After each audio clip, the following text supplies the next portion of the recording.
બરાબર, ગઈકાલે આપણે મટીરિયલ વેરિયન્સીસ ને રિલેટેડ 3 ફોર્મ્યુલા શીખ્યા હતા. હવે આજે એ ફોર્મ્યુલાને રિલેટેડ થોડી પ્રેક્ટિસ કરવાની છે અને ત્યારબાદ આપણે આગળના ફોર્મ્યુલા જોઈશું. બાકીના 3 ફોર્મ્યુલા છે એ કદાચ આના પછીના લેક્ચરમાં આપણે શીખીશું. એટલે સૌથી પહેલા તો જે 3 ફોર્મ્યુલા આપણે શીખ્યા છીએ એને રિલેટેડ થોડા સમની પ્રેક્ટિસ કરવાની છે. કેવી રીતે મટીરિયલ કોસ્ટ વેરિયન્સ કેલ્ક્યુલેટ કરી શકાય, material price variance and material usage variance એને આપણે કેવી રીતે કેલ્ક્યુલેટ કરી શકીએ એ આપણે શીખીશું. એટલે દરેક સ્ટુડન્ટ છે એ બુક પેન પોતાની સાથે રાખશે. કદાચ તમારી પાસે અત્યારે આ રેફરન્સ બુક નથી કે બીજું કઈ મટીરિયલ નથી, અહીંયાથી રકમ બી હું તમને આપીશ બને એટલી શોર્ટમાં અને એના આધારે આપણે એનું કેલ્ક્યુલેશન્સ કરીશું. Is it clear? હેલો, એટલે બધા પાસે આઈ હોપ કે બુક અને પેન સાથે હશે. પરંતુ તમે પ્રોપરલી શીખી શકશો વ્યવસ્થિત રીતે. બાકી અકાઉન્ટિંગ સબ્જેક્ટ છે કે જે ખાલી માત્ર ને માત્ર સાંભળીને કે એક્સપ્લેન કરીને નહીં શીખી શકાય, એના માટે થોડી ઘણી પ્રેક્ટિસ બી આવશ્યક હોય છે. એટલે દરેક સ્ટુડન્ટ છે એ બુક અને પેન સાથે રાખશે. રેડી છે તો આગળ આપણે શરૂ કરીએ. હેલો, બધા પાસે બુક અને પેન અવેલેબલ છે? યસ. ઓકે, પહેલો સમ આપણે કેલ્ક્યુલેટ કરીએ છીએ. સિમ્પલ રકમ હું તમને આપું છું સૌથી પહેલા અને એ રકમને ધ્યાનમાં રાખી material cost variance, material price variance અને મટીરિયલ યુસેજ વેરિયન્સ તમારે કેલ્ક્યુલેટ કરવાના છે. રકમ છે એ તમે શોર્ટ ફોર્મમાં લખશો તો બી ચાલશે. જેમ કે હું અહીંયાથી કહું છું કે સર બુકમાંથી હોય હા, હેલો સર બુકમાંથી હોય તો પેજ નંબર બોલો ને. પેજ નંબર 185 ઉપર સૌથી પહેલું જે એક્ઝામ્પલ આપેલું છે, પહેલું, બીજું અને ત્રીજું એક્ઝામ્પલ, એ ત્રણે ત્રણ એક્ઝામ્પલની આજે આપણે પ્રેક્ટિસ કરવાની છે. પણ એમાં ખાલી જનરલી તમને એક વેરિયન્સ આપેલા છે, પણ આપણે એ દરેક સમની અંદર ત્રણ વેરિયન્સ કેલ્ક્યુલેટ કરશું અને વેરીફાઈ બી આપણે કરી દેશું. લાસ્ટ લેક્ચરની અંદર આપણે શીખ્યા હતા મટીરિયલ કોસ્ટ વેરિયન્સ એટલે MCV is equal to MPV plus MUV થતું જોવા મળે છે. એટલે એ આપણે વેરીફાઈ બી ત્રણ સમની અંદર કરશું. અહીંયા જે સૌથી પહેલા 3 સમ તમને આપેલા છે તો એમાં ખાલી એક જ વેરિયન્સ પૂછેલા છે, તો આપણે ત્રણ સમની અંદર ત્રણ વેરિયન્સ કેલ્ક્યુલેટ કરીશું. એટલે first one, suppose standard quantity of raw material is 200 kg. એટલે કદાચ જો આખે આખું ન લખો તો ખાલી તમે SQ is equal to 200 kg એટલું લખશો તો બી ચાલશે. બરાબર, જે લોકો પાસે બુક્સ અવેલેબલ છે તો એના માટે કોઈ પ્રશ્ન નથી. પણ કદાચ તમારી પાસે રેફરન્સ બુક અવેલેબલ નથી તો અત્યારે standard quantity of raw material 200 kg એટલે SQ 200 આટલું તમે લખશો તો બી ચાલી શકશે. સમજાય છે? SQ 200 kg, standard price per kg rupees 15. Standard price એટલે SP ખાલી લખશો તો બી ચાલશે. SP 15 rupees. During June 2018, material used 210 kg કે જેને આપણે actual quantity તરીકે ઓળખી શકીએ એટલે AQ 210 kg and actual price rupees 16. Actual price rupees 16. Clear? આ ચાર વિગત લખાઈ ગઈ છે બધાને. Standard quantity 200 kg, standard price 15 rupees, actual quantity 210 kg and actual price 16 rupees. Calculate material cost variance, material price variance and material usage variance. બરાબર બુક્સમાં તમને એક જ પૂછેલું છે પણ આપણે દરેકે દરેક સમની અંદર આ ત્રણે ત્રણ વેરિયન્સ કેલ્ક્યુલેટ કરશું તો સૌથી પહેલા તમે કેલ્ક્યુલેટ કરશો મટીરીયલ કોસ્ટ વેરિયન્સ MCV બરાબર એમના માટેની ફોર્મ્યુલા છે MCV SQ SP minus AQ AP બરાબર એક કૌંસની અંદર standard quantity into standard price મૂકો છો માઇનસ બીજા કૌંસની અંદર તમે લખશો actual quantity into actual price સમજાય છે એટલે સૌથી પહેલા તો જે વેરિયન્સીસ આપણે કેલ્ક્યુલેટ કરવાનું છે એની ફોર્મ્યુલા મૂકો છો અને પછી એમની અંદર જે કંઈ બી અમાઉન્ટ તમને આપેલી છે એ મૂકો કે જેની મદદથી તમને સ્પેસિફિકલી વેરિયન્સીસ મળી શકે તો અહીંયા આપણને સ્ટાન્ડર્ડ ક્વોન્ટિટી આપેલી છે 200 into standard price 15 rupees minus actual quantity 210 into actual price આપેલી છે તમને 16 રૂપીસ બરાબર એમને તમે વેરીફાઈ કરશો તો 200 ઇન્ટુ 15 એટલે એ તમને જોવા મળશે 3000 અને એક્ચ્યુઅલ 210 ઇન્ટુ 16 એટલે એ તમને જોવા મળશે 3360 એટલે 3000 માંથી 3360 માઈનસ કરીએ એટલે મટીરીયલ કોસ્ટ વેરિયન્સ MCV આપણને જોવા મળશે -360 અને જ્યારે આન્સર માઈનસ આવે છે ત્યારે તમે એને એડવર્સ વેરિયન્સ તરીકે આઈડેન્ટિફાઈ કરો છો એડવર્સ એટલે પ્રતિકૂળ અથવા તો અનફેવરેબલ આપણે એમને કહી શકીએ ક્લિયર સમજાય છે બધાને પહેલું yes or no Yes. Okay material Yes, yes. Cost હા જી ઓકે મટીરીયલ કોસ્ટ વેરિયન્સ આપણે કેલ્ક્યુલેટ કર્યું હવે આ જ સમની અંદર આપણે બાકીના બે વેરિયન્સ કેલ્ક્યુલેટ કરીએ છીએ તો second one is material price variance MPV અને એમના માટેની ફોર્મ્યુલા છે MPV is equal to actual quantity AQ કૌંસમાં standard price minus actual price એટલે એને તમે શોર્ટ ફોર્મમાં જ દર્શાવજો સ્ટાન્ડર્ડ પ્રાઇસ એટલે SP minus AP into actual quantity clear formula સૌથી પહેલા લખો છો મટીરીયલ પ્રાઇસ વેરિયન્સ એટલે કે MPV is equal to actual quantity કૌંસમાં standard price minus actual price તો હવે અહીંયા આપણને જે વિગત આપેલી છે એમના આધારે આપણે મૂકીએ તો એક્ચ્યુઅલ ક્વોન્ટિટી તમને આપેલું છે 210 કૌંસમાં સ્ટાન્ડર્ડ પ્રાઇસ આપણને આપેલી છે 15 રૂપીસ અને એક્ચ્યુઅલ પ્રાઇસ તમારી પાસે છે 16 રૂપીસ બરાબર એમના પછીની ટર્મ્સમાં તમે મૂકશો 210 અને કૌંસમાં આવશે 15 માંથી તમે 16 માઈનસ કરશો એટલે જોવા મળશે -1 ક્લિયર -1 into 210 એટલે MPV તમને જોવા મળશે -210 ક્લિયર બીજો આન્સર જોવા મળશે મટીરીયલ પ્રાઇસ વેરિયન્સ -210 ક્લિયર થાય છે બધાને yes or no hello Yes. Yes, yes.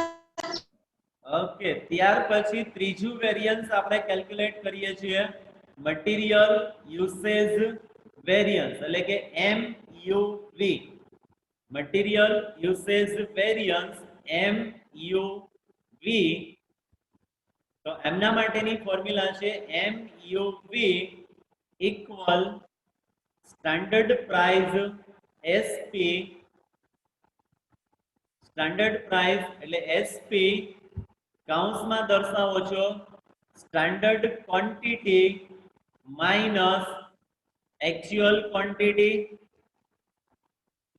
એટલે SP SQ minus AQ standard quantity minus actual quantity. Clear? એટલે પેલા ફોર્મ્યુલા લખો છો પછી એમની કિંમત મૂકો એટલે આપણને ખ્યાલ આવી શકે. અહીંયા સ્ટાન્ડર્ડ પ્રાઇસ તમને આપેલી છે 15 રૂપીસ, કૌંસમાં દર્શાવો છો standard quantity 200 minus actual quantity 210.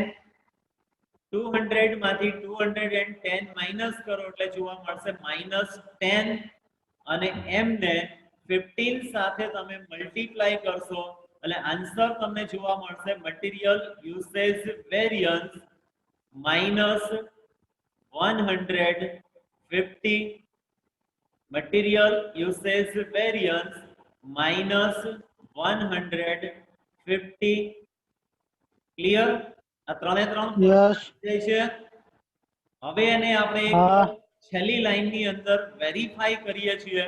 તો વેરીફાઈ કરવા માટે તમારી પાસે ફોર્મ્યુલા છે MCV equal MPV plus MUV.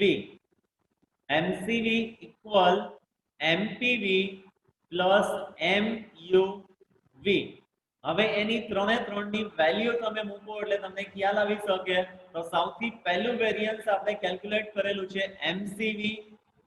બરાબર, એમની વેલ્યુ આપણને જોવા મળે છે -360 ઇક્વલ MPV. કેટલું મળ્યું હતું MPV? MPV તમને મળેલું છે material price variance -210. -210.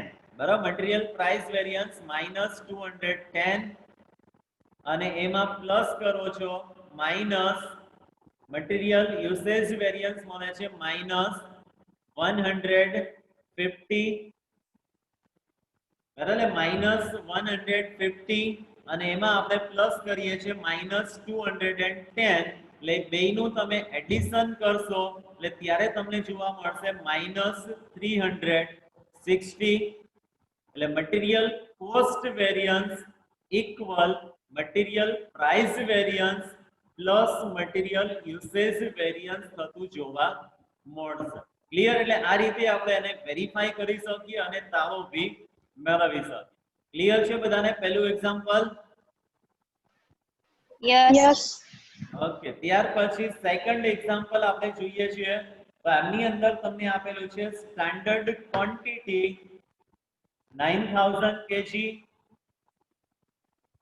Standard quantity 9000 kg, standard price 16 rupees, standard price 1616 rupees, actual quantity 9100 kg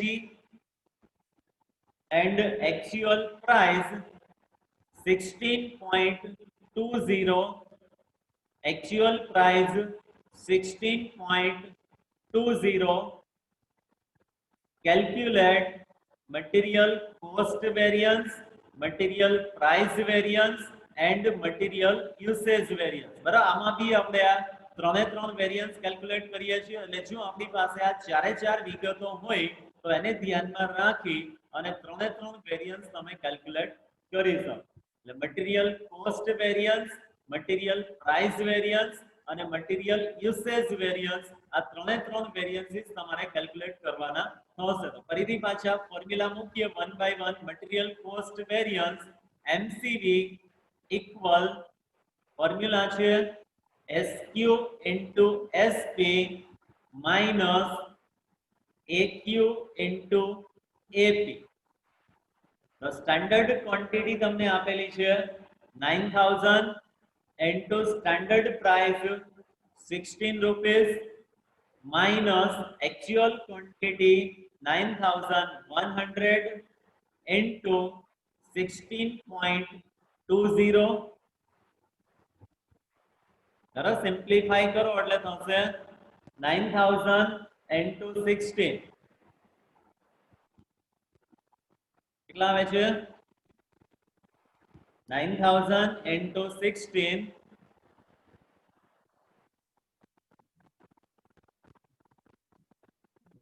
hello ગણો છો કે નહીં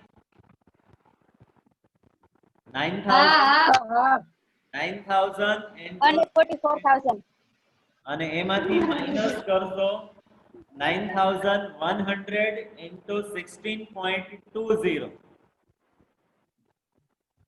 એટલે મટીરીયલ કોસ્ટ વેરિયન્સ તમને જોવા મળશે મટીરીયલ કોસ્ટ વેરિયન્સ